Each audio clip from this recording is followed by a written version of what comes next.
But there's a guitarist who has already been on the podcast twice, who is the new rising star, and he's a big fan of yours, man. That day he even recorded one of your solos and posted it. It's Magnus Vinicius. Do you know who he is? Magnus Vinicius, the name. Who plays with Midi and Lima? Magnus Vinicius. Magnus Vinicius is the... I'm terrible with names. He's a chubby guy. Really cool guy. He recorded some videos with Koviv playing. Wait a second. Magnus Vinicius? I think I know who it is. If it's who I'm thinking of, he plays really well. He plays really well. He's been a professional for many years. And I said, Magnus, I'm going to let you send some questions to Juninho here, since I know you're a big fan. Now, I'm curious to remember if it's him, but I think it is, man. He plays really well. He plays really well. There's a vibe, there's a visceral vibe, right? Little guy, tough one, kid of God, man. That's cool, man. Send him a kiss to the camera. Look. Magnus, God bless you, man. Forgive me because I am... He knows, even though I get along well with Mateus, who also doesn't remember anything, right? I'm terrible with names, but if it's who I'm imagining. Congratulations, little bro. You played too well, man. Oh, you see. Oh, he asked the following. Do you still have that Washburn that you recorded the DVD with? I do. The N4. Hey, that one is at home. Do you have any specific story with it? Ah, man, that guitar, it has a story with me because it was like this. It was the first endorsement I had, right? When Washburn was in Brazil, 5 years, do you remember, more or less? It was 90. It was when I was recording Indifference. 96 then? 96, yeah. Because I recorded with the Charvel, right? Most of the things I recorded with the Charvel. And then they gave me, 2 Washburn guitars. So I was getting used to it. You know, I was still getting accustomed. But it was when the CD was finished. It was finalization. And man, like the M4, I really liked it. Because it was smaller. It was tiny, right? So, you know, when you really click with the guitar, so there's something like that, an emotional trigger, right? There's an emotional trigger because I recorded the DVD with it the whole time. Did you take it to United States? No, it's here. It's here. It's here. I recorded the DVD, the time, which was a milestone for us too, right? The time was a milestone. So there are a bunch of triggers that, man, I hold dear. So it's there, kept safe. Cool. Second question from him. How was the transition from tube amps to using the quad cortex? Oh, I always say this, a tube is a wonderful thing. The compression of the tube, the pressure of the tube, right? From the amp there, that 4x12, like hitting your chest, it's a unique experience, but we need to be honest about one thing. What people are doing today in the digital world is amazing. It's unbelievable. Because I'm not going to talk about sensation, but I'm just going to talk about hearing, okay? When you get it, put yours on. Amplifier inside the aquarium there in the studio, mic it up and you're listening in there with the technique just through the monitors. And you hit it, you say, man, what a sound, dude. And if you clone that sound, a quad cortex, dude, it's going to be really hard to tell any difference later, right? It's very difficult. I've already done that test. Do you understand?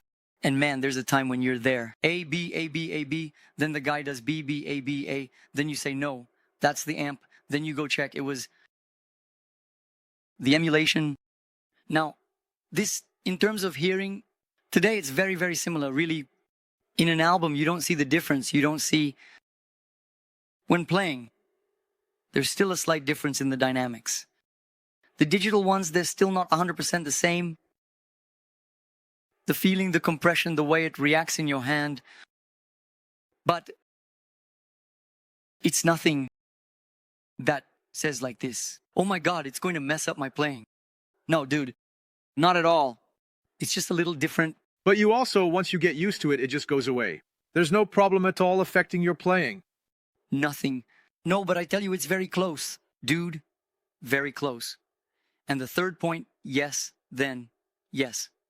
When you talk about playing and feeling the amp while playing, and playing with headphones. No, headphones, it's complicated. Then there's no way around it. Then you'll always have a difference. But for the studio, it's perfect. Perfect. That's why I say it like that. Oh, the quad cortex for me, it definitely solved my life. Because I have the possibility to give you an idea. Do you remember my fire pedals? The little boy and all. I cloned all of them. I cloned it. And dude, I take it, I use it all the time. So there are pedals that I clone that I don't even take on the road. And I have the option to use a bunch of amplifiers. Yeah, you won't even carry anything. I don't take stuff. So for me, I'm super happy. How long have you been using the quad in shows? Since 2022. Yeah, it's recent, right? But I'm using it for everything. Everything. But you didn't end up using it on any album. The Bro was released, right? Oh, no. Ah, you're talking about the Bro, not the tour. You're talking about back then, right? No, from the tour. From the tour, it's already recorded with it. No, the tour, yes, but I mean studio album. No, not a studio album. No, right? Because the one for the Humans was back in 2002. Yeah. There wasn't even a quad cortex back then. Right. Oh. But the last album, Stories and Bicycles, is a studio album. That's a Bogner. I really like that sound. Very... You must have cloned it. He didn't clone it either. So, I'm cloning everything now. Yeah. You have it, right? I do. I have the Bogner, which I really like. Here it is. This is one of my ideas. At the end of the year, I'm going to clone. And I want to clone the Mavericks that I used in... You still have it today, too. I have it. Maverick and Mesa Boogie. So you have a lot of amps? Then, is there still more? Oh, what do I have that's so wide? I have the Maverick. Okay. Back then, the Maverick came, it was the Harman Group, right? Who bought the Maverick? There's a specificity. It allows you to put it on the screen there so the folks can see the photo of the Maverick. Yeah. What's the model, do you remember? It's MVH 150. Something like that. I go now. Put it here. But I remember that Harman Kardon. It was from the Selenium Group, right? That Harman Kardon bought, back then there was the Maverick, right? So me, Kiko, and Edu, we were the indoors of the Maverick. This one, that's the one. Okay. All right, put up for us so folks can see. And then I used it in the... Where is he from? It's Brazilian. Yeah, I forgot the name of... Did you know? From War Music. The Worm. The Worm was like this. Initially, it was a division of Worm. That's right. I was trying to remember what it was. That's right. It was a division of Worm, and it was a division of Volvulados, right? Volvulados. So there was another brand called Maverick, which was part of the Worm group that was connected to Selenium. It doesn't exist. No. Then the Harman Kardon group ended up buying everything. That's what happened. And back then it was me, Kiko, and Edu. Man, he's a real looker, right? A real looker and good, man. Good. But it was an amp more for heavy sound. His clean sound wasn't even that clean. Did you understand? It wasn't a very clean amp. Man, if you make a clone of this and put it out there, the foreigners won't understand anything, right? No, man. Because it's a reference for them in terms of sound, right? Men. And then, check this out. Did you use it?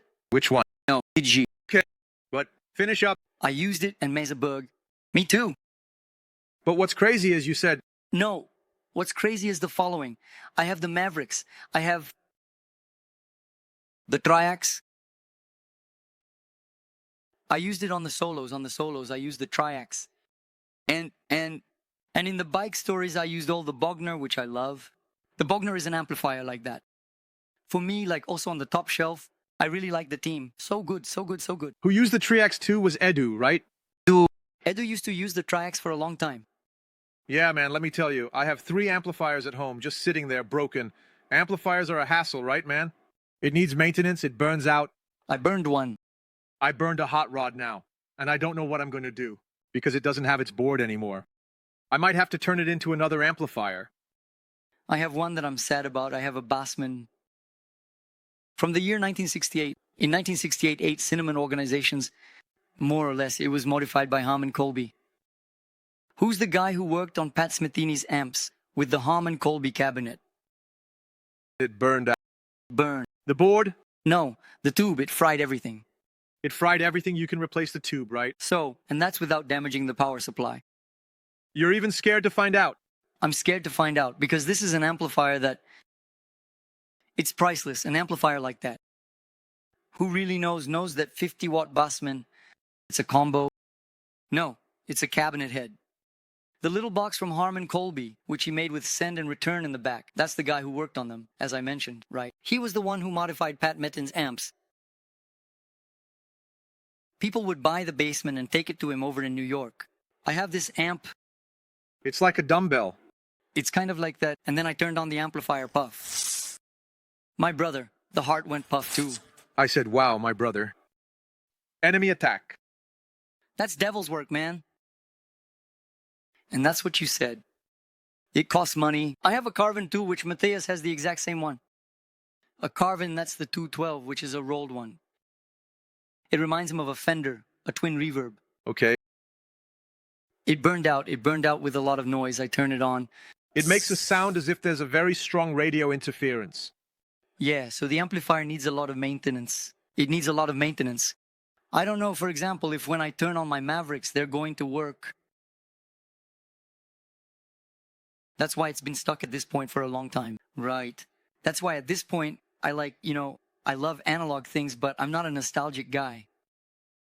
I'm just the guy like my brother. Go ahead. What's new? I want to know what's new.